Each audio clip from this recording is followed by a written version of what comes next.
नष्ट कर सकते। देवताओं ने कहा पूर्ण संसार के दुख को तो नष्ट नहीं करते सकोगे, लेकिन मैं तुम्हें एक उपाय देता हूँ। एक सुगंधी रोग होता है, सुगंधी रोग कोई जानता होगा। एक सुगंधी रोग की दवा ले लो, मैं तुम्हारे शरीर में दे देता हूँ। जो भी सुगंधी रोगी होगा उसके शरीर में तुम्हारा एक बूंद भी रक्त पड़ जाए तो वो ठीक हो जाएगा। महात्मा ने कहा ठीक है भगवान। महात्मा अपने नगर को चले गए। महात्मा जैसे नगर को पहुंचे, सभी ने पूछा कि तुम तपस्या में क्या प्राप्त कर आए हो?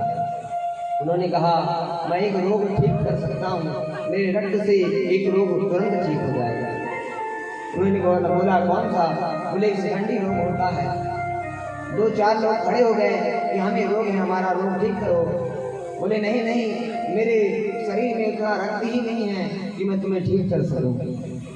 अंत में क्या हुआ, सभी रोगी रस्सी लेकर आए, महात्मा को बांध दिए और उनका एक एक बूंद खून निकाल कर रक्त निकाल कर अपना रोग ठीक कर दिए।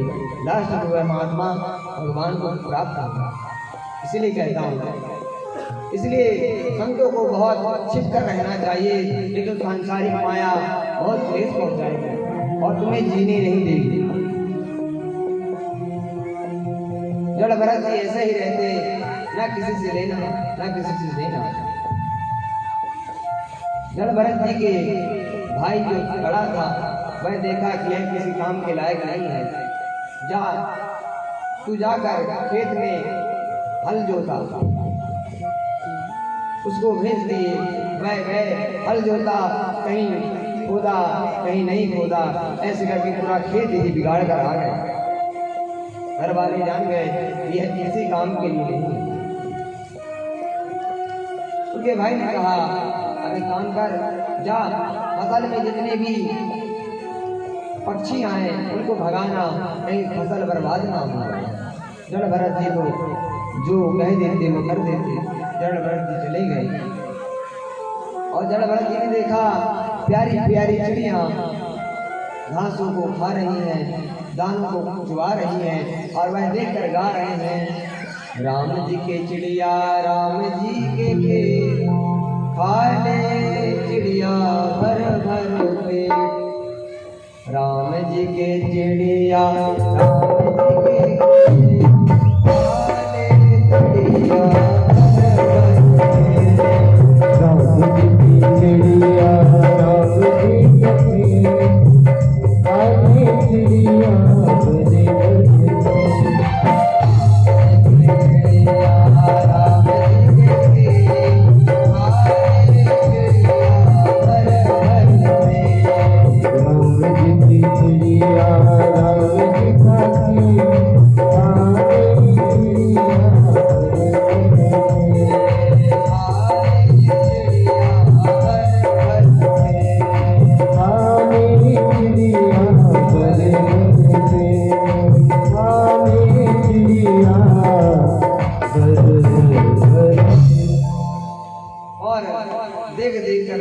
आनंद हो रहे हैं। कितनी प्यारी चिड़ियाँ हैं जो हमारे खेतों में दाना चुन रही हैं। जब देखा कि यह तो इस काम के लायक भी नहीं है तो उन्होंने उससे उम्मीद ही छोड़ दी कि यह कुछ अब करेगा। जड़ भरत जी तो प्रसन्न रहते, अच्छा हुआ जो मेरा जो धर्म है वह अपना धर्म मैं कर रहा हूँ, मैं दुनिया से मतलब नहीं रखता, बहुत ही अच्छा कार्य कर रहा हूँ। कुछ देवी भक्तों ने देखा कि माँ को बलि देना है तो माँ की बलि के लिए जड़ भरत जी को ले गए और माँ काली के पास जैसे ही बलि देना चाहे साक्षात माँ भगवती प्रकट हो गई और उन दुष्टों का गला काट दिया। जड़ भरत जी तो मुक्त थे, वह भगवती को प्रणाम किए और आ गए।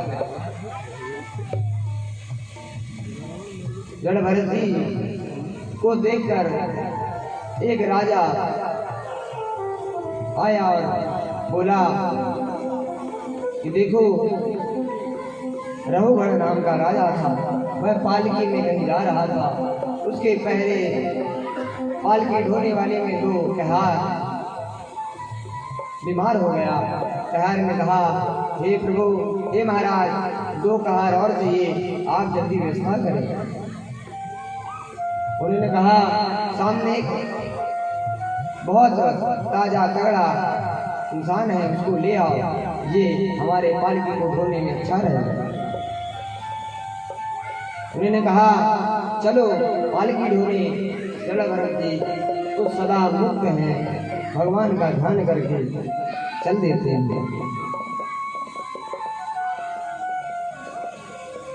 क्योंकि जो भक्त होता है वो तो भगवान के ही चरणों में रहता है। इसलिए जलभरत जी कहते हैं, हमें आप जहाँ ले चलोगे वहीं मैं चलूंगा। आइए हम भी भगवान के चरणों में चलें। जहाँ ले चलोगे वहीं मैं चलूंगा, जहाँ ले चलोगे वहाँ मैं चलूंगा, जहाँ ले चलोगे मैं चलूंगा, जहाँ ले चलोगे वहीं मैं चलूंगा,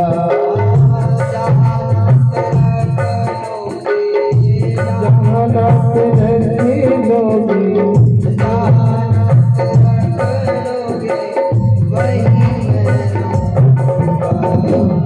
जहाँ ले चलोगे वहीं मैं चलूंगा, जहाँ ले चलोगे वहीं मैं चलूंगा।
चलूंगा जहाँ रात लगे लोगे, जहाँ रात लगे लोगे वहीं मैं रहूंगा।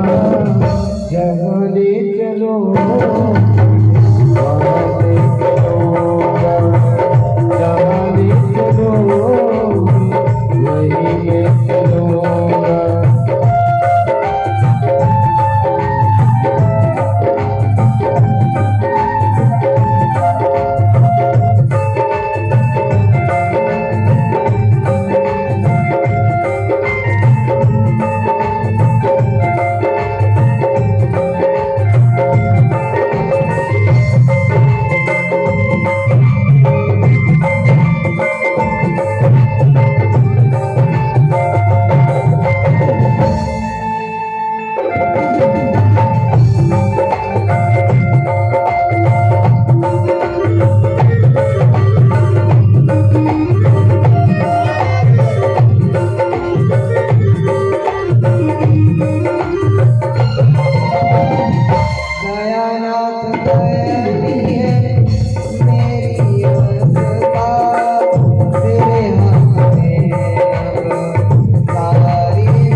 जड़ भरत जी महाराज तो सदा भगवान कहते हैं, हे भगवान जहाँ ले चलोगे वहीं मैं चलूँगा।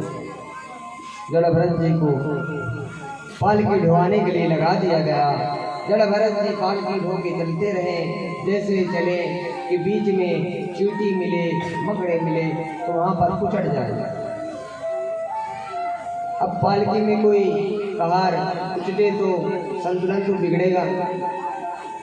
जैसे ही संतुलन बिगड़े, रघुगण बोले, अरे कौन पापी है, कौन अज्ञानी है जो ऐसे उचट रहा है। कहारों ने कहा, अरे महाराज जो अभी अभी आपने नया कहार लगाया है वह रोड में रास्ते में चलते चलते कूद पड़ता है। बोले क्यों? बोले बीच में चींटी मिल जाती है, मकड़े मिल जाते हैं तो उनको बचाने के लिए वो कूद जाता है। जड़गढ़ जी महाराज